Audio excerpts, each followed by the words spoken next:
Here we go. Welcome everybody to our third episode, I believe. No drama, no trauma. Helping our kids. What we're going to speak about today is how to help our kids thrive during the holidays. And I'm here with Debbie Mann from Turn the Page LLC, and I'm Jessica Bush from Tutor Doctor of North Jersey, speaking about what are you folks planning for your holidays? What are you doing with your kids? Debbie, what do you have going on?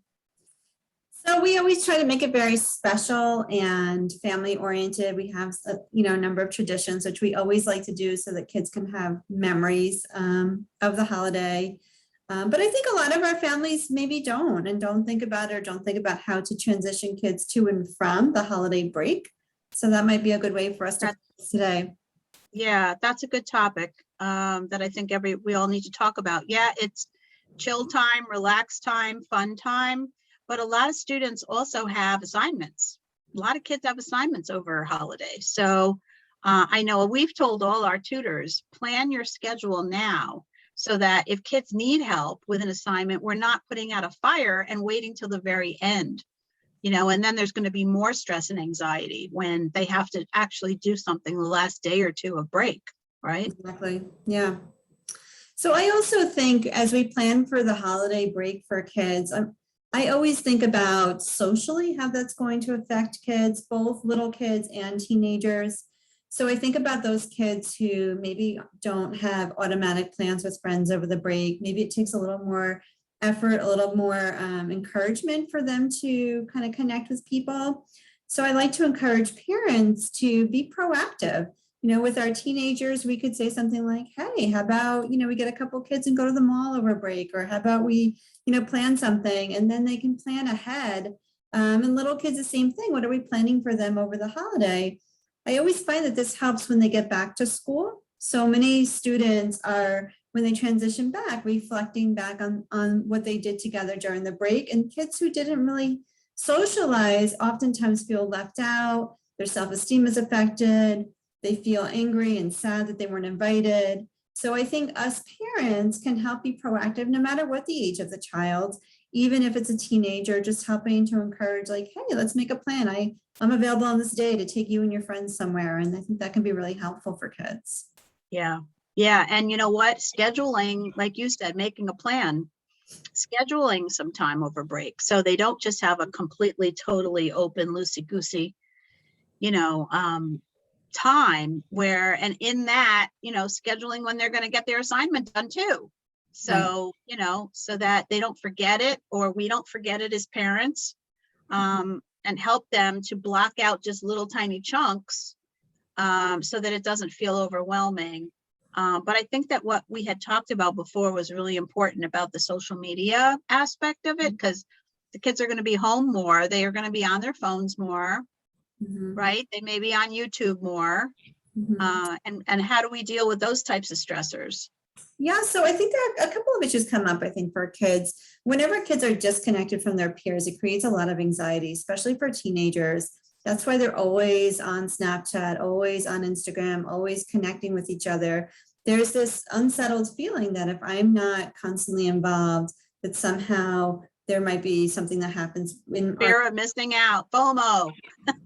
That, yeah, and just feeling like they're not as connected with their friends and the fear of losing friends, right? It's part of that developmental stage. So I do think it's important for kids to stay connected. If we can do more in-person connection, I think that's better. But also, I think it's important to have some conversation just around what they're even seeing on social media, right? So kids are hanging out. How, if your kid's upstairs in a bedroom or in another room, most of the time, we don't know what their experience of their interaction with their peers is.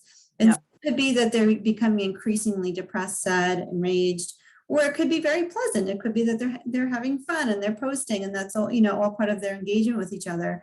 But I think checking in on friends, particularly during the holiday season, all that comparison that kids do, and obviously different families handle holidays differently. And, but there's always this comparison of what my experience was, gifts and all that stuff versus what the friends got, received, have. So I think really just checking in with our kids about their experience on social media is really critical. Absolutely.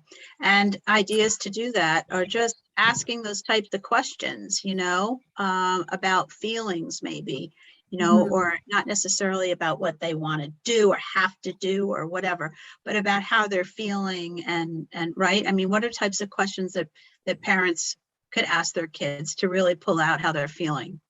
With teenagers, I'll just say something like, hey, what's going on with so-and-so during the break, or any kids getting together, or where's Or everybody? yeah, you guys have any plans? Yeah, you have any plans? And I don't just accept like nope as an answer, like go a little bit further. Well, let's make a plan. Like who's around, who's doing I what. know my daughter, who's older, she wants to go to American Dream and go to the new Toys R Us store. She's like, Ah. Mom, can we go to the Toys R Us store? I mean, she's fun and she wants to go, Meanwhile, I said, I'm not going near American Dream, but she said, come on, let's go. So of course I have to go with her, but see what your kids want to do, there's a lot of really fun things going on. I think the other thing to bear in mind during the holidays particularly is that different families experience holidays differently. So many of us don't have the Hallmark movie going on in our homes.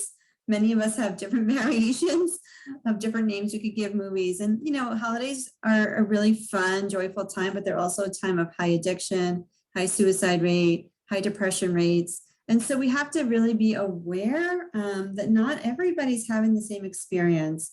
And that even if in your home things are, really joyful and happy, when your kids connect with their peers, it may not be the same. And if your child or you or the caretakers are feeling some level of stress, a lot of financial stress comes up around the holidays, this keeping up with the neighbors kind of feeling. I think it's important to just check in with our kids and be realistic with our kids and talk about the memories, the traditions versus this stuff.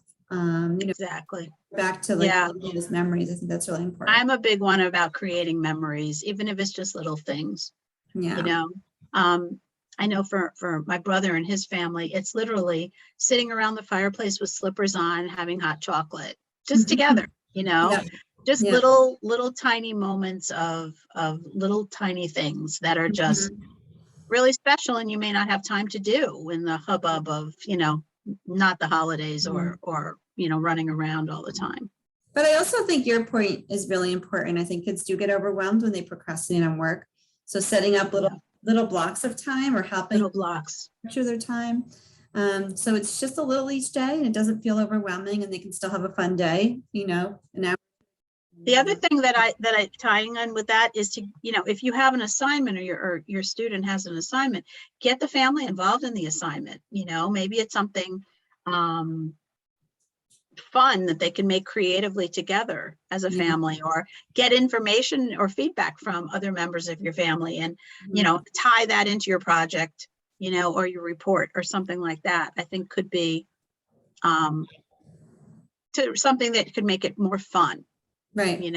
And then they realize, oh, all of a sudden I have all this information I didn't even realize I had, Exactly. Yep. Yeah.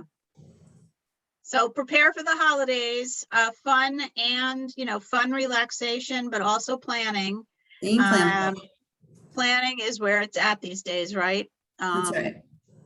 So I know I wanted to say happy holidays to Debbie and all you people out there. Debbie? Yeah. Happy holidays. Have a good holiday, everybody, and tune in next time, probably in January, for episode 4.